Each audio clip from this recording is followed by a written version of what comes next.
So when the Secretary sits before you today and says that, well, we knew in the back room that somehow this legislation didn't ban a statewide BAT implementation, I want to know, when was the legislature told that?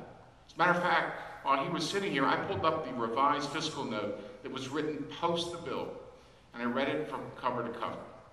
There is absolutely no reference, none, that the legislation that was passed out of the Senate on that 24-23 vote could be used in any way, shape, or form to implement a statewide BAT program. It's not in there. Now, I don't know about backroom deals.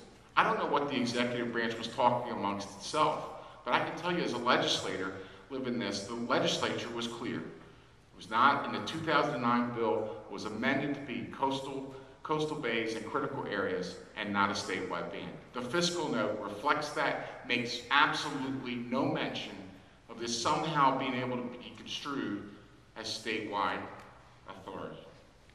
This deeply concerns me from the standpoint of the separation of powers between the executive branch and the legislative branch, and it's further compounded, but as the Secretary again mentioned, that we had significant septic legislation this past year in the sustainability bill.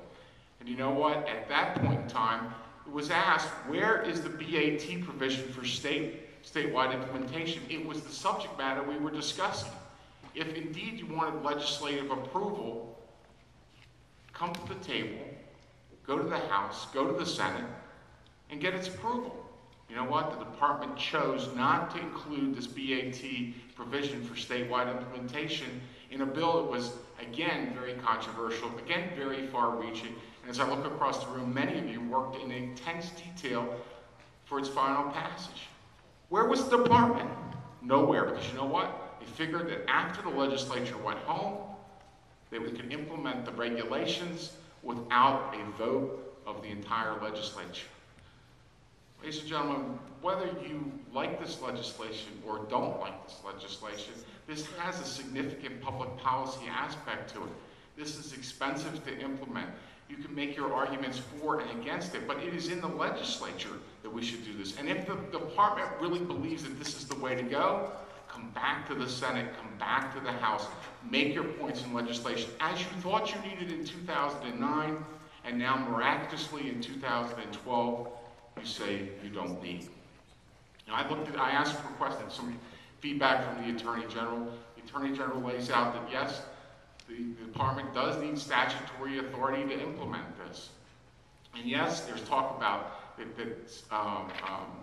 he believes, in this opinion, that you could construe that maybe the 2009 law, etc., could be interpreted that way.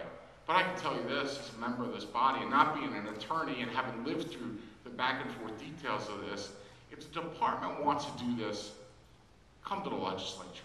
Don't do this through the regulatory process.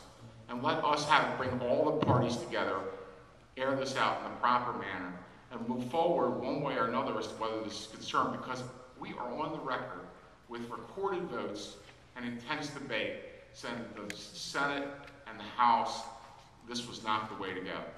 We need to fix this. We need to tell them to put these regulations back on the shelf and come back with a piece of legislation in this upcoming session. Thank you, Mr. Chairman.